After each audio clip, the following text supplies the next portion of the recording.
நெல்லை அரசு மருத்துவமனையில் பெண் காவலரிடம் மது போதையில் வாக்குவாதத்தில் ஈடுபட்டு பணி செய்ய விடாமல் தடுத்த காரணத்தினால் வன்கொடுமை தடுப்புச் சட்டத்தின் கீழ் மயக்கவியல் துறை பேராசிரியர் மோகன்குமார் என்பவர் மீது வழக்கு பதிவு செய்யப்பட்டுள்ளது. கூடுதல் விவரங்களை தர இணைகிறார் சிவா. வணக்கம் சிவா, இது குறித்த கூடுதல் விவரம் என்ன?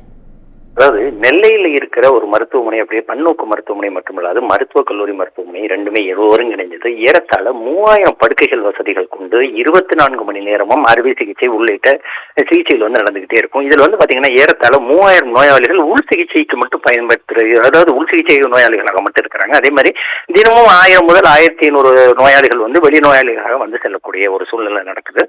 இந்த மருத்துவமனையில 24 மணி நேரமும் அரசு தரப்புல மருத்துவக் கல்லூரி மருத்துவமனை அரசு தரப்புல நடக்கிறதுனால இங்க 24 மணி நேரம் அறுவை சிகிச்சை நடந்துட்டு இருக்கும். இந்நிலையில நேற்று பாத்தீங்கன்னா இந்த மயக்கவியல் துறை பேராசிரியராக இருக்கிற ஒரு பேர் மோகனகுமார். இவர் என்ன பண்றாருன்னா, நேற்று குடி போதையில அங்க குடி போதையில பணிக்கு வந்திருக்கிறாரு. அதே மாதிரி காலை 4 மணி அளவுல வெளியே வரக்கூடிய ஒரு சூழ்நிலையில அங்கு பணியில இருந்த பெண் காவலர் ஒருவரிடம் ஆபாசமாக திட்டுவதோடு இல்லாம அவரை பணி செய்ய விடாம தடுத்திருக்கிறாரு. அதோடு இல்லாம தாக்கவும் முயற்சிச்சிருக்கிறாரு. அதாவது இதன் அடிப்படையில் பாத்தீங்கன்னா அந்த ஹைகிரவுண்ட் காவல் நிலையத்துல என்ன பண்றாங்க, அவர் மோகனகுமார் மேல 2 பிரிவுகளின் கீழ் வழக்கு பதிவு பண்றாங்க.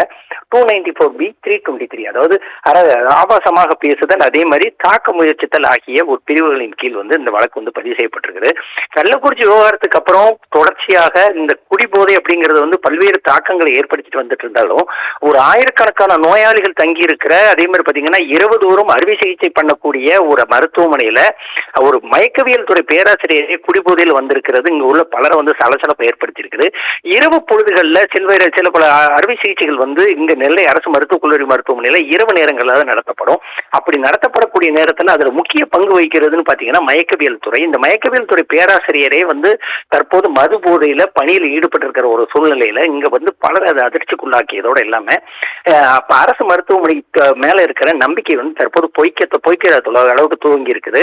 கடந்த சில தினங்களுக்கு முன்பு ஏற்கனவே பல்வேறு பிரச்சனைகள்ல சிக்கி, அதாவது இப்ப பாத்தீங்கன்னா கடந்த வருடம் அந்த மருத்துவக் கல்லூரி மாணவர்களோட தேர்ச்சி சதவீதம் இங்க குறைஞ்சதுன்னு சொல்லி கடந்த சில மாதங்களுக்கு முன்புதான் அமைச்சர் அது குறித்து ஒரு விளக்கம் கொடுத்திருந்தாரு. அதனை அடுத்து பாத்தீங்கன்னா பல்வேறு சர்ச்சைகள், அதாவது சுத்தம் இல்லை, சுகாதாரமா பண்ண மாட்டேங்கிறாங்க, அதே மாதிரி போதிய மருந்துகள் இல்லை, அதே மாதிரி பாத்தீங்கன்னா போதிய அளவுக்கு டாக்டர்ஸ் இல்லை அப்படின்னு சொல்லி ஏகப்பட்ட பிரச்சனைகள் ஏற்கனவே இருந்துட்டு இருந்த நிலையில தற்போது ஒரு மயக்கவியல் துறை பேராசிரியரே குடிபோதையில பணி செஞ்சதோட இல்லாம அங்க பாதுகாப்புக்கு ஈடுபட்டிருந்த பெண் காவலரே தாக்க முயற்சித்ததோட இல்லாம ஆபாசமாக பேசுதல் உள்ளிட்ட பல்வேறு இது பண்ணியிருக்கிறாங்க. இதனை அடுத்து தற்போது அவர் மீது வழக்கு பதிவு செய்யப்பட்டிருக்குது.